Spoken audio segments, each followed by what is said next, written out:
Partido Demócrata Cristiano se fundó el 28 de julio de 1957. Sin embargo, para entonces sus líderes y su doctrina tenían una historia que se extendía por 2 décadas. La fuente principal del partido, en sus personas, en sus líderes, en su doctrina, como decíamos, provenían de la Falange Nacional, nacida primero en el seno del Partido Conservador, pero que luego voló con alas propias, construyendo una historia que tendría logros y fracasos, contradicciones y dificultades, pero que llevaría a que entre 1963 y el 2001 la Democracia Cristiana fuera el partido mayoritario de Chile y además el partido bisagra del régimen político del país. El nacimiento de la Falange se remonta a mediados de la década de 1930. Así lo recordaría Bernardo Leyton, quien sería el primer líder de la agrupación. Durante el año 1934 se fue creando la idea de organizar la juventud conservadora a lo largo de todo el país, dándole una estructura orgánica dentro del partido. Me pidieron a mí, recordaba el hermano Bernardo, que presidiera una comisión destinada a darle forma a esta gran empresa, que debía culminar en una concentración nacional de las juventudes conservadoras de Chile. Esta convención de la juventud conservadora se realizó entre el 11 y el 13 de octubre de 1935.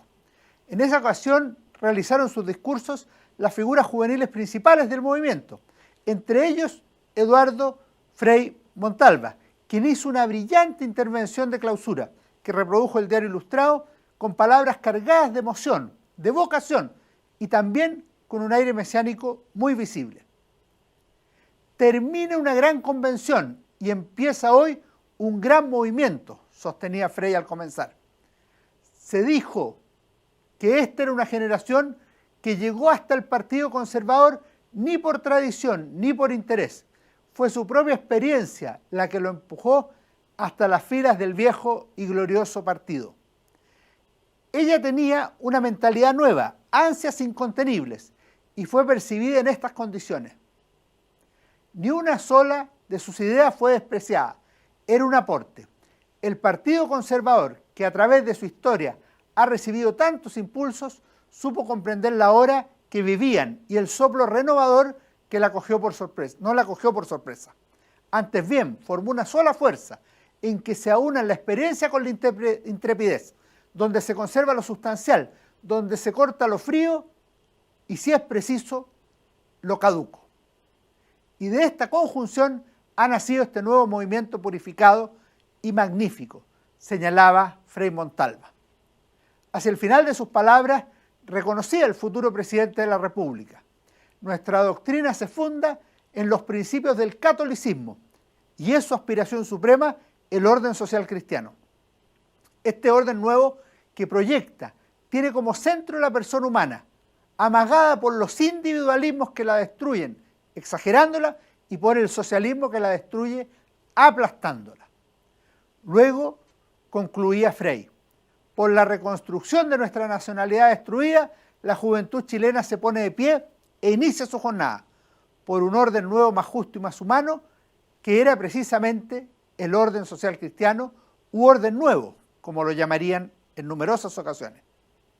En la concentración se aprobaron los 18 puntos de la juventud conservadora, que señalaban entre sus ideas principales el espíritu cristiano y el sentido nacional, la afirmación y robustecimiento del espíritu chileno a través de la solidaridad latinoamericana, la organización jerárquica y la disciplina de nuestra juventud y la formación de los miembros de acuerdo a los principios y doctrinas, abnegación y sacrificio, al servicio de Chile, pero también de Dios.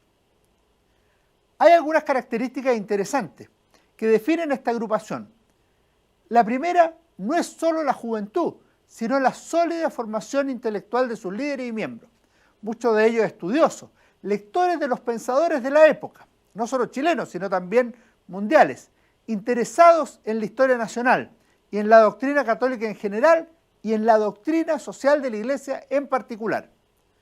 Una de las expresiones visibles de estas cualidades se reflejan en la publicación promovida por los jóvenes falangistas, la revista El Ircay, que en su primer número proclamó que atacarían a la masa desgraciada de cristianos que hacen con su indiferencia y abstencionismo el mejor juego a nuestros verdaderos enemigos. El primer director de la revista fue Radomiro Tomic, uno de los más destacados falangistas de toda su historia, y tiempo después la dirigió también Mario Góngora, sin duda uno de los jóvenes más brillantes de su época.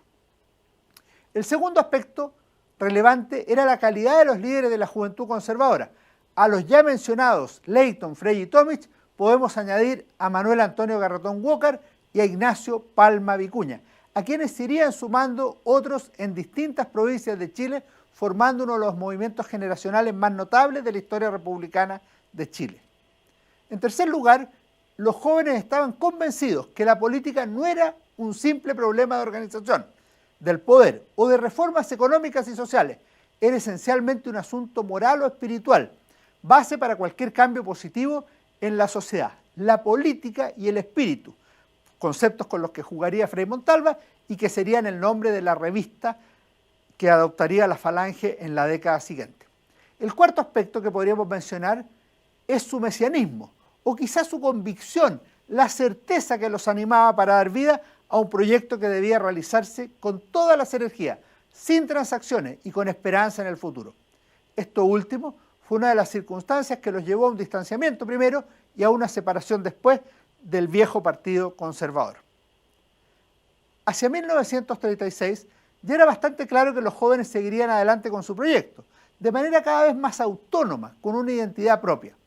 Ese año apareció la flecha famosa de la Falange, dirigida hacia arriba y con dos barras horizontales que parecían distanciarlos de la derecha y de la izquierda, como aparece en este libro de José Díaz Nieva, de la Falange Nacional al Partido Demócrata Cristiano, que explica la génesis de esa flecha y de muchos conceptos de este movimiento. En 1937, los jóvenes fueron candidatos en las elecciones parlamentarias dentro de las filas del Partido Conservador, logrando elegir a Manuel Antonio Garretón en Santiago y a Fernando Durán en Valparaíso, a quienes se sumarían otros destacados jóvenes. Así resumió Frei Montalva el estilo y la distinción de los falangistas ese mismo año. Como dijera en octubre de 1935, entramos al Partido Conservador con lealtad absoluta. Dijimos cuál era nuestra manera de pensar, sin engañar a nadie. Así fuimos aceptados. Este es un nuevo servicio que le presta este partido al país. Hemos entrado con ideas precisas y personalidad propia, absolutamente propia. La fractura final, que se consolidaría en 1938, es un tema que necesariamente debemos revisar en otra oportunidad. ¿De dónde viene el nombre de Falange? El tema es equívoco y tiene explicaciones contradictorias. Ciertamente remonta a las falanges macedónicas que llevaron a la victoria a Alejandro Magno, como sostenía, por ejemplo, Bernardo Leyton. Alejandro Silva Bascuñán, en un notable libro que se llama Una experiencia social cristiana, precisa que en un comienzo la falange española se presentaba a los observadores chilenos como una reacción muy natural ante los desaciertos, debilidades, anarquía y hasta crímenes republicanos, puramente impregnada de una filosofía católica y libre de toda influencia totalitaria, con lo cual vendría precisamente de España el nombre de Falange. En la misma línea se expresaría Gabriel Valdés, futuro ministro de Relaciones Exteriores de Frei Montalva entre 1964 y 1970 y gran líder de la democracia cristiana en la década de 1980. ¿Qué decía Gabriel Valdés? Vino más bien de España, de la Guerra Civil, de la Falange Española. El nombre viene de ahí, y de José Antonio Primo de Rivera, cuyos libros todos leíamos. Aunque los 24 puntos de la Falange, los 24 puntos fundamentales de la Falange, son de 1939, conviene revisar algunos de sus conceptos para comprender mejor el pensamiento fundamental de los jóvenes. Al comenzar, el proyecto se definió de la siguiente manera. Falange Nacional es una cruzada que se impone instaurar en Chile un orden nuevo. Más que un simple partido, es una afirmación de la fe en los destinos de Chile y una voluntad inquebrantable al servicio de la nacionalidad. Falange Nacional fundamenta sus principios en el pensamiento cristiano. Para alcanzar sus fines, hace un llamado a los chilenos y pone en marcha todas las energías espirituales.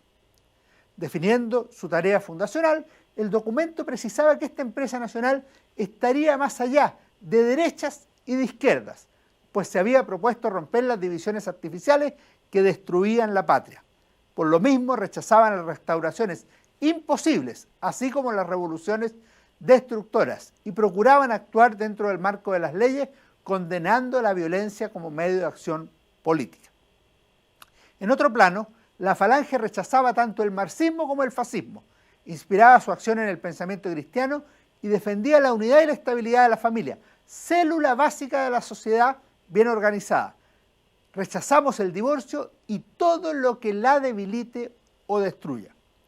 Afirmaba que la propiedad es un derecho natural sometido en su ejercicio a las limitaciones que exige el bien de la colectividad.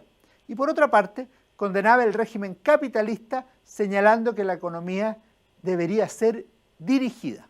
Desde un principio, la Falange aseguró además que la reforma agraria es indispensable. En cuanto al Estado, sostenía que es el representante de la nación y el propulsor del bien común. Luchamos por una democracia orgánica, autoritaria a la vez que respetuosa de la libertad. Los ciudadanos deben incorporarse al Estado a través de sus funciones familiares, municipales y corporativas. En el último punto de los 24 de la Falange, hacía un llamado. Para la construcción de este orden nuevo, Falange Nacional no pide una adhesión pasiva a un programa sin vida, exige una fe inquebrantable en el destino de la patria. Sacrificio y abnegación son los sellos distintivos de nuestra cruzada de justicia y de hermandad. Sin duda se trataba de un proyecto relevante y con motivaciones profundas. En el futuro, por cierto, experimentaría evolución, cambios importantes, lucha por nuevas definiciones y, por cierto, también contradicciones. Todo había nacido en la década de 1930, en una etapa decisiva de la historia nacional, de la política criolla y también de la propia democracia cristiana. Nos vemos. Muchas gracias.